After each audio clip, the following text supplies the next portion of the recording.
আসসালামু আলাইকুম। আজকের এই ভিডিওতে দেখব অক্টাল থেকে ডেসিমেল এবং ডেসিমেল থেকে অক্টালে কনভার্সন। চলো শুরু করি। তো সবার প্রথমে বলে রাখি যারা জানো না যে অক্টালের ডিজিট হচ্ছে 8টা আর সেগুলো হচ্ছে 0 থেকে 7 পর্যন্ত। তার মানে হচ্ছে যে অক্টালের বেস 8। তো আমি এখানে বাম পাশে একটা ডেসিমেল নাম্বার লিখে রেখেছি। এর ভিত্তি হচ্ছে 10।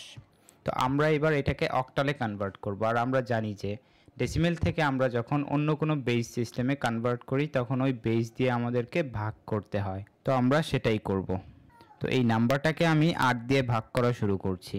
তো যারা জানো না ভাগ করে কিভাবে ভাগ শেষ এবং ভাগ ফল বের করতে হয় তাদের জন্য আমি এই প্রসেসটা একবার দেখিয়ে দিচ্ছি। তো আমরা সবার প্রথমে কি করব, ক্যালকুলেটরে এই নাম্বারটা তুলব। নাম্বারটা হচ্ছে 7756। তো এইটা তোলার পর আমাদেরকে কি করতে হবে, 8 দিয়ে ভাগ করতে হবে। আমি যদি এটাকে 8 দিয়ে ভাগ করি তাহলে আমি এখানে পাচ্ছি হচ্ছে 969.5। এইবার লক্ষ্য করো এখানে যে ইন্টিজার পার্টটা রয়েছে এই নাম্বারের মানে এই রেজাল্টের, সেটা হচ্ছে আমাদের ভাগফল। তো আমি এখানে ভাগফলটাকে লিখে ফেলবো। ভাগফলটা হচ্ছে 969। এইবার আমাদের ভাগ শেষের পালা। এবার ভাগ শেষটা কিভাবে বের করব? তো ক্যালকুলেটরে যে রেজাল্টটা আমরা পেলাম, এই যে এই রেজাল্টটা, এটাকে আমরা কাটবো না। আমরা কি করব, এর থেকে আমরা পূর্ণ অংশটা ইন্টিজার পার্টটাকে বিয়োগ করে দেব। মানে এই পূর্ণ অংশ থেকে আমরা কি বিয়োগ করব, এই সামনের অংশটুকু দশমিকের বাম পাশে যা আছে সবটাকে বিয়োগ করে দিব। তো এরকমটা যদি আমরা করি তাহলে আমাদের এখানে পড়ে থাকবে কি 0.5। এইবার এই 0.5কে যখন আমরা আবার 8 দিয়ে গুণ করব তখন হচ্ছে আমরা আমাদের ভাগ শেষ পেয়ে যাব। তো এটাকে যদি 8 দিয়ে গুণ করা হয়, এটাকে যদি গুণ করো তোমরা 8 দিয়ে, তাহলে এখানে পাওয়া হচ্ছে 4। তো 4ই হচ্ছে আমাদের এখানে ভাগ শেষ। আশা করি সবাই বুঝতে পারছো। এইভাবে আমরা ভাগফল বের করব আর ভাগ শেষ বের করব। তারপর আবার ভাগ করো। আমরা যে রেজাল্টটাকে পেলাম এটাকে আমরা আবার 8 দিয়ে ভাগ করব। তো এইবারে যদি আমরা 8 দিয়ে ভাগ করি তাহলে আমাদের এখানে রেজাল্ট আসবে হচ্ছে 121। এটা হচ্ছে আমাদের রেজাল্ট মানে ভাগফল। আর এইখানে দশমিক 0.125 আসবে। তো এই 0.125কে যদি আমরা আবার 8 দিয়ে গুণ করি তাহলে হচ্ছে আমরা আমাদের ভাগ শেষ পেয়ে যাব। তো এখানে আমাদের ভাগ শেষ হচ্ছে 1। তো এই প্রসেসটা আমরা কন্টিনিউ করে শেষ পর্যন্ত চলে যাব যতক্ষণ পর্যন্ত আমরা এই রেজাল্টের জায়গায় একটা 0 না পাচ্ছি। তো এইবারে ভাগ করলে আমরা পাবো হচ্ছে 15 ভাগফল আর ভাগ শেষ হবে হচ্ছে 1। আবার যদি ভাগ করি তাহলে এবার ভাগফল হচ্ছে 1 আর ভাগশেষ হবে হচ্ছে 7। শেষবারের মতো যদি আমরা ভাগ করি তাহলে আমরা ভাগফল পেয়ে যাব 0 আর ভাগশেষ পড়ে থাকবে 1। আর এটার অর্ডারটা হচ্ছে বাইনারির মতো নিচ থেকে উপরে, MSD মানে হচ্ছে মোস্ট সিগনিফিকেন্ট ডিজিট, আর উপরেরগুলো হচ্ছে LSB মানে হচ্ছে লিস্ট সিগনিফিকেন্ট ডিজিট, বড় সংখ্যা আর ছোট সংখ্যা। তো দেখো আমাদের অরিজিনাল নাম্বারটা ছিল এইটা, আর আমরা কনভার্ট করে কি পেলাম, আমরা কনভার্ট করে পেলাম হচ্ছে 17114। এইটাই হচ্ছে আমাদের ওই নাম্বারের অক্টাল। এইবারে আমরা দেখব হচ্ছে অক্টাল থেকে আবার কিভাবে ডেসিমেলে ব্যাক যাওয়া যায়। তো আমরা এইমাত্র যেই নাম্বারটাকে কনভার্ট করলাম সেটাকেই আমরা আবার ডেসিমেলে কনভার্ট করব, তাহলে আমাদের পূর্ববর্তী নাম্বারটা পাওয়ার কথা। তো দেখো প্রসেসটা কি, এইখানে আমি এই নাম্বারটাকে লিখে রাখছি। এইবার আমাদেরকে যা করতে হবে, এটাকে যদি আমরা আবার ডেসিমেলে ব্যাক নিয়ে যেতে যাই তাহলে হচ্ছে আমাদের এই নাম্বার সিস্টেমের যে বেস 8, এটা দিয়ে আমাদেরকে প্রত্যেকটা ডিজিটকে গুণ করতে হবে। তো প্রসেসটা কি, সবার প্রথমে আমরা ইন্ডিভিজুয়াল ডিজিটগুলোকে লিখে ফেলবো একটু গ্যাপ রেখে। প্রথমে হচ্ছে 1, তারপর এখানে 7, তারপর 1, আবার 1, এইবারে 4। এখন আমরা বেস দিয়ে গুণ করে দেই। বেসটা হচ্ছে 8, তারপর যোগ, তারপর আবার 8 যোগ। এইবার আমরা পাওয়ার দিব, আর পাওয়ারটা হচ্ছে আমরা ডান পাশ থেকে দেওয়া শুরু করি। প্রত্যেকটা বেজের উপর আমরা একটা পাওয়ার দেই। পাওয়ারটা শুরু হয় একদম ডান পাশ থেকে 0 থেকে আর আস্তে আস্তে বাড়তে থাকে 1 2 3 4। এইবার যদি আমরা এটাকে হিসাব করি তাহলে আমরা পাবো হচ্ছে 8-এর উপর 4 দিলে হয় হচ্ছে 4096।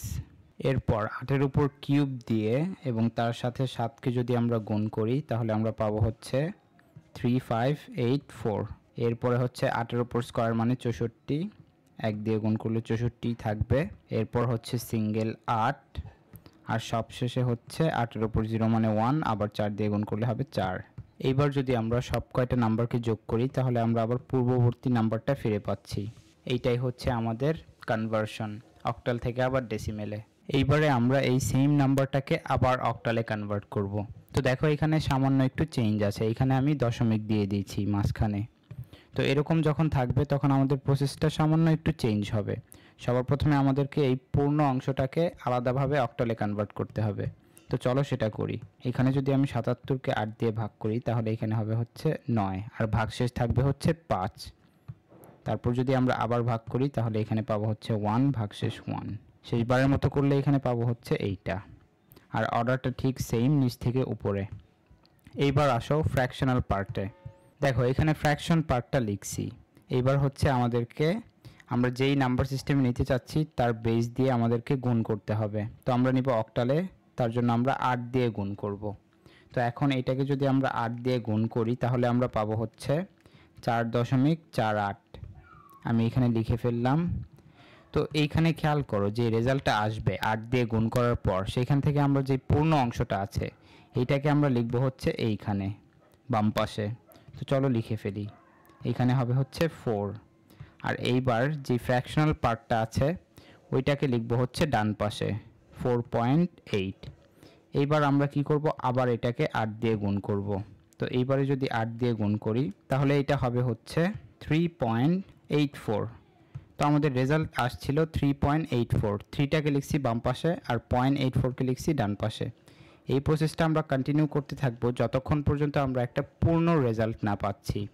আর যদি 4-5 বার করার পর কোনো পূর্ণ রেজাল্ট না আসে তার মানে বুঝতে হবে যে এটা কন্টিনিউয়াস, এটা চলতেই থাকবে। তো তখন আমরা 4-5টা পদ করার পর আর করব না। তো আমি এটাকে আরও কয়েক পদ পর্যন্ত বের করি। এইবারে এইখানে হবে হচ্ছে 6 আর এই পাশে 0.72। তারপর এটাকে যদি আবার আমরা 8 দিয়ে গুণ করি তাহলে আমরা পাবো হচ্ছে 5, আর এই পাশে পাবো হচ্ছে 0.76। তারপর এটাকে যদি আরও একবার করা হয় তাহলে আমরা এখানে পাচ্ছি হচ্ছে 6.08। তো জায়গার স্বল্পতার কারণে আমি একটু ডান পাশে লিখছি 0.08। তো দেখো এখানে কখনোই একটা পূর্ণ সংখ্যা আসবে না। তো আমরা এই 5টা ডিজিটকেই লিখে ফেলবো, আর এইটার অর্ডারটা হবে উল্টা, উপর থেকে নিচে। এইবারে দেখো আমাদের অরিজিনাল নাম্বারটা ছিল হচ্ছে 77.56। তো আমরা ইন্টিজার পার্টকে কনভার্ট করে পেয়েছি হচ্ছে 115। তারপর আমরা ফ্র্যাকশনাল পার্টকে কনভার্ট করে পেয়েছি হচ্ছে 43656। এরপর আমাদেরকে কি করতে হবে, যেহেতু আমরা কোনো পূর্ণ রেজাল্ট পাইনি তো এর মানে হচ্ছে যে এটা কন্টিনিউয়াস, এটা চলতেই থাকে। এই জন্য আমাদেরকে এখানে ডট ডট দিয়ে বুঝিয়ে দিতে হবে। এই হচ্ছে আমাদের রেজাল্ট। এখন দেখো এই ফ্র্যাকশনাল অক্টাল নাম্বারটাকেই আমরা আবার ডেসিমেলে কনভার্ট করব, কারণ এইটা এখনও দেখানো হয় নাই। তো এইখানে আমরা যদি এক্স্যাক্ট রেজাল্ট পেতে চাই, মানে এইটাকে যদি আমরা আবার ডেসিমেলে কনভার্ট করি তাহলে আমাদের কি পাওয়া উচিত, আমাদের পাওয়া উচিত হচ্ছে 77.56। কিন্তু যেহেতু এটা চলমান তার জন্য আমাদেরকে কি করতে হবে, এই যে এইখানে এক ডিজিট বাড়িয়ে নিতে হবে। মানে এটা 3, এখানে একটা 6 থাকার কারণে আমি এটাকে 4 ধরে করব। তাহলে হচ্ছে আমরা এই এক্স্যাক্ট সেম আগের নাম্বারটা ফিরে পাবো। তো চলো দেখা যাক। সবার প্রথমে আমাদের নিয়মটা কি, নিয়মটা হচ্ছে প্রত্যেকটা ডিজিটকে আমরা লিখে ফেলি। তো এইবারে আমাদেরকে কি করতে হবে, বেসগুলোকে দিয়ে গুণ করে দিতে হবে। বেস দিয়ে গুণ করছি আর যোগ করছি। এইবারে দেখো এইবার আমরা বেসগুলোর উপরে পাওয়ার বসাই। তো এইখানে পাওয়ার বসানোর পূর্বে আমাদেরকে ডেসিমেল পয়েন্টটাকে খুঁজে বের করতে হবে। দেখো তো এখানে 115 এরপর এটা হচ্ছে আমাদের ডেসিমেল পয়েন্ট। তো এইখানে আমাদেরকে ডেসিমেল পয়েন্টটাকে খুঁজে বের করতে হবে। ডেসিমেল পয়েন্টটা হচ্ছে এইখানে, ঠিক এইখানে ডেসিমেল পয়েন্ট। আর ডেসিমেল পয়েন্টের বাম পাশে আমরা পাওয়ারটা শুরু করব 0 থেকে। এখানে পাওয়ারটা শুরু হবে 0 থেকে, এক এক করে বাড়তে থাকবে। আর ডেসিমেল পয়েন্টের ডান পাশে পাওয়ারগুলো শুরু হবে -1 থেকে, এক এক করে কমতে থাকবে। -1, -2, এইভাবে চলতে থাকবে। এইবারে চলো এটাকে আমরা সিম্পলিফাই করে ফেলি। তো এইটাকে সিম্পলিফাই করার পর আমরা যে রেজাল্টটা পেয়েছি সেটা হচ্ছে 77.5625। এর কারণ হচ্ছে এটা ছিল একটা কন্টিনিউয়াস নাম্বার আর আমরা সবগুলা ডিজিটকে নেই নাই। তো এইটা যেই কথা আর আমাদের ওই অরিজিনাল নাম্বার, এই দুইটা একই কথা। তো এই যে আমরা এখানে প্রুফ পেয়ে গেলাম যে এটাকে আবার কনভার্ট ব্যাক করা হলে আমরা আগের নাম্বারটাই ফিরে পাই। তো আইসিটির চ্যাপ্টার 3 এর ফুল প্লেলিস্টটা পেতে তোমরা ভিডিওর আই বাটনে ক্লিক করো অথবা চ্যানেলে গিয়ে প্লেলিস্টটাকে অ্যাক্সেস করো। দেখা হচ্ছে নেক্সট ভিডিওতে।